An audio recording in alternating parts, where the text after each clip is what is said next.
Ezekiel chapter 23 still. And we're back down in verse 40. That's where we are. Again, still with this story, if you will, of Aholah and Aholibah, and the continuing story of them, their continuing saga and drama of these two, what God calls sisters, Aholah being Samaria and Aholibah being Judah. Okay, and let's see. We finished last week, verse 39. For when they had slain their children to their idols, then they came the same day into my sanctuary to profane it, and lo, thus they have done it in the midst of mine house. That's where we ended last week. Okay, they go, kill their kids to the idols, to the false idols, to the idols of the Babylonians and the Assyrians and the Egyptians, and they go do that, and then they come the same time, the same day, into the temple. Oh, you gotta appease all your gods. You've got all those Assyrians and Babylonian Egyptian gods to appease with sacrifices. Oh, well, let's go to the temple in Jerusalem and make sure we appease the one true God. But that's not going to work. God is not going to be happy with that. He's not going to be, he's not going to be happy with that. He's jealous. He does not want to share his attention. Okay? And they come into the sanctuary. Oh, let's, here's my offering to one true God, one of many, and all it does is profane his sanctuary. Okay? His sanctuary is his. It's not theirs, it's his. Okay? And they have done it in the midst of mine house. Okay? So that's where we ended up last week. And verse 40, and furthermore, that ye have sent for men to come from far, unto whom a messenger was sent. Remember, Judah, several of the kings, let's see, Hezekiah was, okay.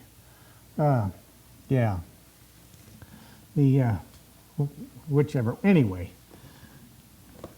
I lose, the king, whichever the king was at the time, okay. Somebody's threatening us. Let's go to the Assyrians for help because the Babylonians are threatening us. Or the Assyrians are threatening us, let's go to the Babylonians for help. So they sent messengers, okay?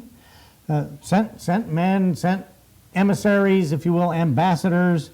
Can you come and help us, please? We're in danger. We're this little tiny nation of Israel here, and we're in danger. And can you come and help us? And sure. They'll. What do you have to offer? Like I said, they go to the gold diggers, go to the sugar daddy for help. Okay. And what do? Okay. And lo, they came, for whom thou didst wash thyself, paintest thy eyes. Okay, that's the idea of the prostitute, harlot, whore. Okay, the nation were committing whoredoms and prostituting themselves. Okay, and of course, hey, clean yourself up, paint your eyes, and again, he's talking to this as adulterous women would. Paint your eyes, deckest thyself with ornaments, dress up, put the finery on, put the good clothes on, make yourself pretty, okay? and that's what they're trying to do. And sattest upon a stately bed, okay? And this would be more like, as Pastor mentioned last week when they were, sitting around the table for the Last Supper. They were lying on a couch, if you will, and yeah. Oh yeah, Josh did that. Whichever one. Yeah. There we go. Yeah, it was him.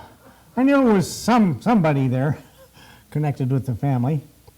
So this stately bed would be like this same dining couch, if you will, okay, around the table, and so they're all prettied up and looking good, okay, and and a table prepared before it, okay, so they're all ready for dinner here, the state dinner.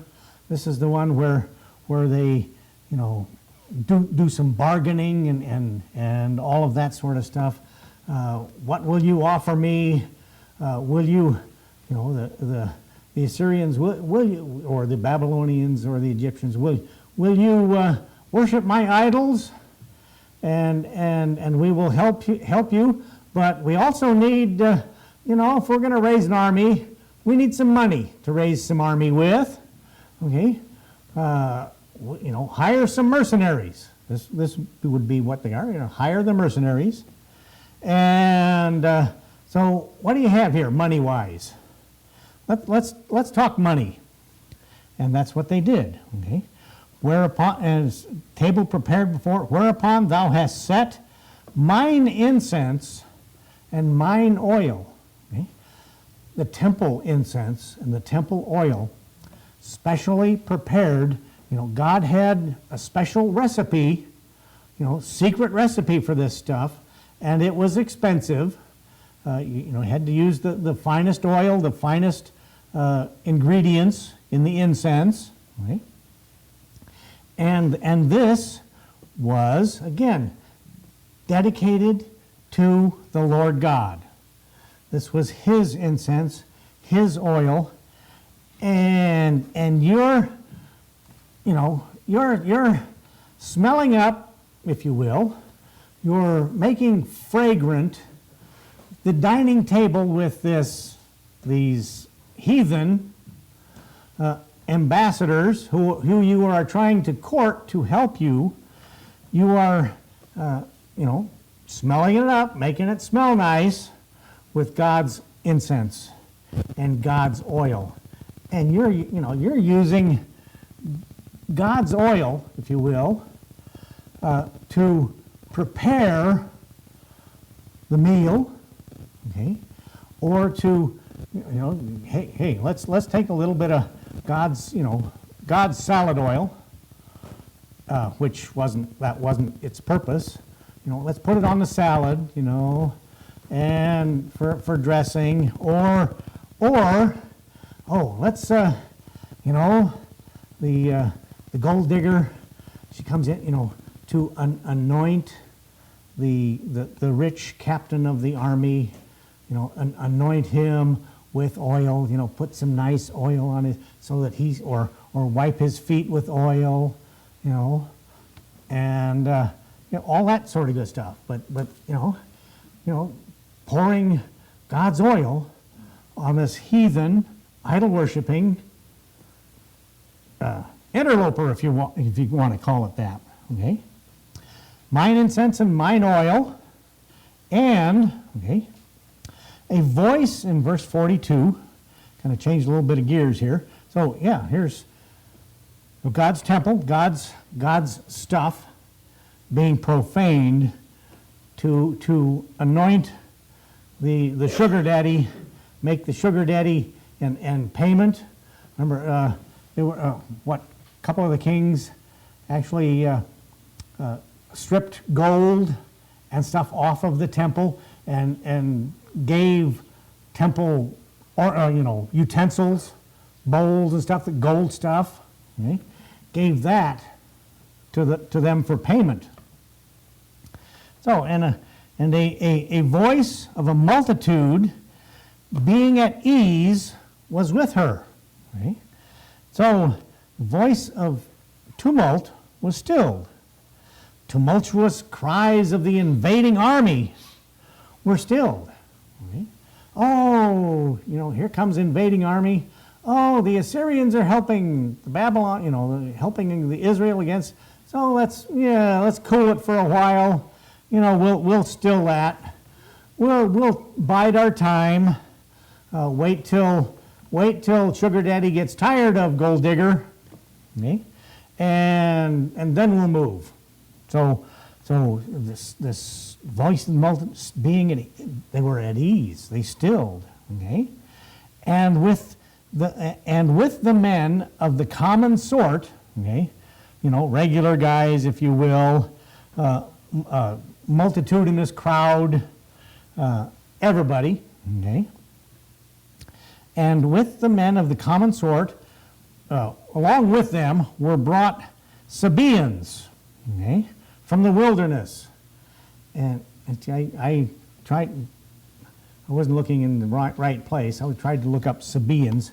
Okay, I think that was kind of a cult, if you will, of the Chaldeans that like to live boisterously, and the drinkers and the women chasers and all that sort of stuff. That the fine food.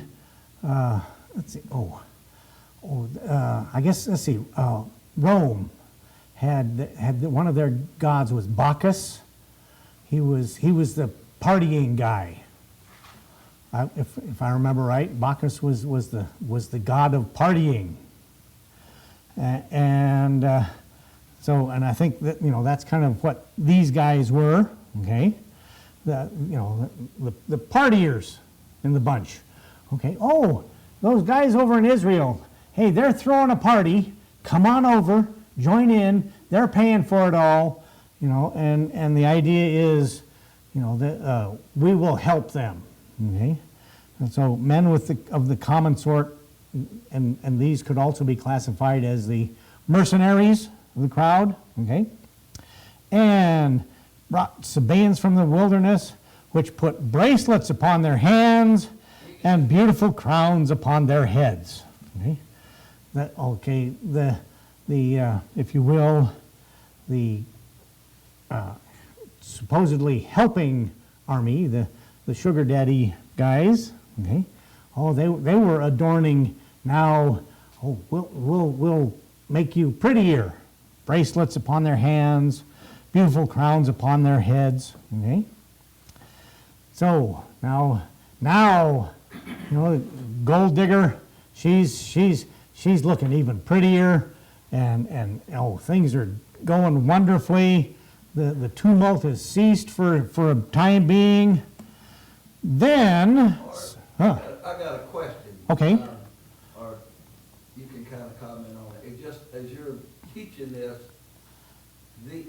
it's hard for me not to think we're talking about women. They're actually talking about the whole nation, yes. And that must have been a real slap in the face.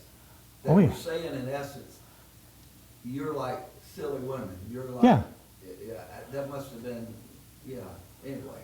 Yeah, well, yeah, that is, if you will, pretty much what God was describing them as.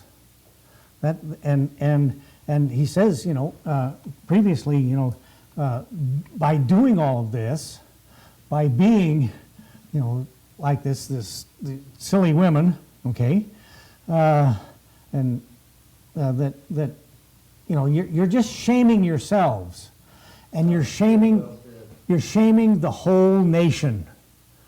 The whole nation is going to be ashamed because of their actions, of the children. The whole nation, like I said, Aholah was the northern 10 tribes, Aholibah, Judah and Benjamin, and you're shaming the whole my chosen select people. You are shaming yourselves. So So one more thing, so what were they physically actually doing? You're talking about the party. They were compromising their convictions. They were to get these heathens. That's what God's saying, this is what it looks like. That Yes. You are being... Yeah, that's exactly it, yeah. To get their protection, to get their approval, to get... So... Yeah, that's exactly what it was. Yep, Interesting. yep. Yeah, compromising themselves, okay, just to, like I said, this kind of, my little analogy of gold diggers and sugar daddies, okay, that's kind of the same type of deal, but, they're doing exactly the same thing, and so, yeah, exactly. Then said I unto her that was old in adulteries, okay, her, again, her, referring to the whole nation of Israel, and old in adulteries, they've been doing this for a long, long time. Even since they left Egypt. They were doing it in Egypt. And they're still doing the same stuff. They did the same thing with the Egyptians, the same thing with the Assyrians when the Assyrians came in to capture the northern 10 tribes. But yeah, they go to someone, like I said, pretty themselves up, offer them, whatever they had. Okay. So then unto her that was, old in adulteries, will they now commit whoredoms with her, and she with them? Yes, that's the picture, Sugar daddy is going to commit whoredoms with the gold diggers, and she with them. And it's all to their shame. They would be denying their religion. Exactly. That's what that is. Yeah. Okay. Yeah. And again, they're using God's holy temple and God's holy his holy incense and oil and stuff like that, and his holy, like the implements of worship that they used in the temple, cups and bowls, and all made from gold, and all this stuff, and the whatever to kill the sacrifices. They were using God's holy instruments for they would rob the temple. They actually robbed the temple to pay for these guys to help them, and to pay, usually the sugar daddy is the one that pays for stuff, and the gold digger, well, this kind of, it worked both. They were both paying each other. Okay, and so yet they went in unto her, as they go in unto a woman that playeth the harlot. The first it would be the armies, sent men to come from far. That would be them. The armies that they were cajoling into helping them by playing the whore. Okay, went into and played the harlot. So they went in unto Aholah, and into Aholibah, the lewd women. You can get, again, this picture of what God thinks of them for what they are doing. Okay? They're lewd. They're harlots. Okay? Whores, adulteresses. And so, maybe, okay, that's where we'll stop there. What God thinks of Israel, his chosen people, now that they're They've forgotten God, turned away from profaning the temple, profaning the sanctuary, profaning the Sabbaths, all of that stuff. All the stuff that has been mentioned here so far in the chapter, and it's to their shame, and it's why they are going to be judged.